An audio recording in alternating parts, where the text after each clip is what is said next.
Cola Loca presenta. 24, Enrique Krause, estamos conversando con él sobre los 25 años de la revista Letras Libres y los 40 años de que publicaste ese clásico de la literatura política nacional y de la literatura política, diría yo, el ensayo, que luego fue un libro también, por una democracia sin adjetivos. 40 años. Mira, yo me pregunté, después de la tremenda crisis que nos dejó los sucesivos gobiernos de Echeverría y López Portillo, ¿por dónde debía ir México, no? Y llegué a una conclusión elemental, que es, había que probar la opción liberal que estaba descartada u olvidada desde tiempos de Madero. Me puse a estudiar casos históricos y encontré curiosamente el caso que se parecían al gobierno del PRI, que es el caso del partido Whig en Inglaterra, que duró 60 y tantos años en el poder y que tuvo una transición pacífica, porque yo estaba pensando en una transición naturalmente pacífica. Sí. Me pregunté, ¿cómo le hizo? Y estudié, ¿cómo le hizo en Inglaterra, no?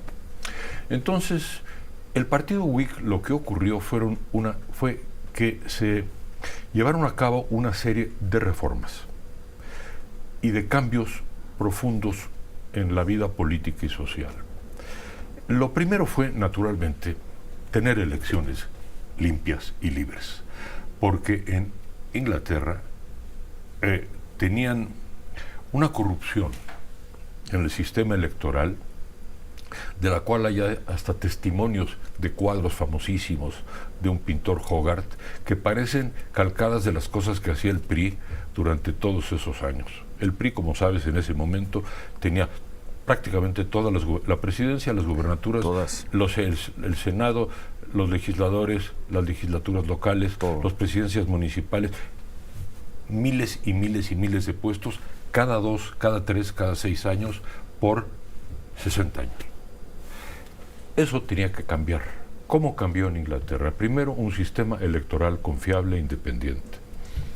En segundo lugar, o como había dicho Gabriel Said, por cierto, 3 años antes, la gran reforma política, escribió, es simplemente contar los votos. Entonces, ese es el primer objetivo. La segunda lección fue que hubiera una auténtica, genuina vida de partidos, pluralidad, competencia entre los partidos del Congreso. En tercer lugar, un gobierno, en este caso en Inglaterra la monarquía, en el caso mexicano tendría que ser la monarquía sexenal, que se pusiera límites a sí mismo, para lo cual se necesitaba tener, por ejemplo, un poder judicial independiente. Y finalmente una prensa libre. Curiosamente, el Times de Inglaterra nació en 1785 y fue un cambio profundísimo, porque le dio poder a la sociedad. Fue entonces cuando surgió la frase el cuarto poder. Entonces, elecciones libres, un Estado que se autolimita, concediéndole poder al Poder Judicial, reconociendo la división de poderes, un Congreso plural y prensa libre. Así de sencillo, así de claro. Bueno, parecía una utopía. En 1984. Una utopía, incluso, desde luego me atacaron en el gobierno, me atacó mucho la izquierda, ¿no? Lo recuerdo muy bien. Personajes que todavía están allí, pero que no vale la pena mencionar. A ti y a Octavio Paz. Bueno, nosotros se enmarcaba en una batalla de vuelta por la democracia continental, en contra de los generales argentinos y chilenos y uruguayos y todos los generales golpistas, sanguinarios, asesinos, sobre los cuales escribimos en Vuelta y por los cuales Vuelta fue prohibida en Argentina y en Chile, pero también en contra de los movimientos revolucionarios y de la dictadura cubana. Lo que queríamos era la democracia, con responsabilidad social, por supuesto, pero la democracia. Ante todo, que hubiera elecciones libres, lo que ya he dicho. Bueno, muy pronto vino una prueba en las elecciones de Chihuahua.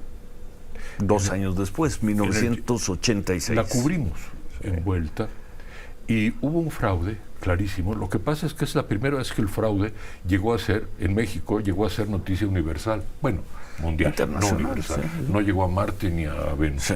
Pero sí mundial. Y de veras llegó a las páginas de muchos periódicos. ¿Y sabes por qué? Porque muchos intelectuales y escritores y artistas firmaron una carta que hicimos en las cuales pedíamos la anulación de los comicios en Chihuahua, en la celebración de nuevos. Y ahí sí firmaron todos, si no recuerdo mal, Monsiváis, Lorenzo Meyer, Aguilar Camín, Said, Octavio, yo, en fin, muchos. Bueno, esto creo que fue importante dentro de las muchas batallas por la democracia que se dieron en México, yo diría, desde los años de Madero, Vasconcelos, las batallas del PAN, de Gómez Morín. La historia de la democracia en México es una larga y difícil historia por la conquista de la democracia y de la libertad. Es importante ver las cosas con perspectiva histórica. Es una batalla inagotable. Lo fue para Madero, lo fue durante todas esas décadas, lo fue para nosotros y lo sigue siendo. Bueno, tú me preguntas por el momento actual. Yo solo te diría que los cuatro temas, Ciro, que estaban presentes en aquel ensayo, bueno... Por una democracia sin adjetivos. Por una democracia sin adjetivos de enero de 84, los 4 temas torales, las 4 tesis básicas de ese ensayo, no solo están vigentes, sino que creo que en este momento están en entredicho, corren peligro. Elecciones libres, limpias, equitativas. Bueno, hay un Instituto Nacional Electoral, espero que esté a la altura de su altísima responsabilidad histórica en los comicios que vienen. Segundo lugar, un gobierno que se autolimita, un gobierno que acepta al Poder Judicial y sus propios límites, que no pretende expandirse, una expansión económica y como que abarcarlo absolutamente todo. Bueno, en ese sentido creo que estamos viviendo una situación de reversión contra lo que aconsejaba Jesús Reyes Heroles, uno de los hombres verdaderamente sabios que había dentro del sistema. Reyes Heroles entendió que el PRI y el sistema tendría que autolimitarse. Y ahora vivimos una situación inversa, en donde un gobierno quiere convertirse en un régimen que lo domine todo. Segunda advertencia. Tercera advertencia, un Congreso plural. Sí. Afemía que hemos vivido durante este sexenio, las consecuencias en muchos años de no tener un Congreso plural, ni en la Cámara de Diputados ni en la de Senadores, y con muchas dificultades se han detenido la maquinaria que viene del Ejecutivo, y el Congreso ha dejado que desear mucho, con excepciones. Ha habido momentos importantes recientes, con excepciones. Y claro, y el cuarto punto es la prensa, pero no solamente es la prensa. Medios. Es la prensa, es la radio, la televisión, las redes sociales. Bueno, Ciro, yo creo que existe en estos años, si no censura, sí hay autocensura. Entonces, tú eres el ejemplo de que la libertad de expresión, la libertad que es el cuarto poder, que es cardinal para la vida democrática y para la libertad, está acosado por el poder. De modo que sigue siendo, creo yo, vigente las 4 tesis. De hace 40 años. Con la Loca presentó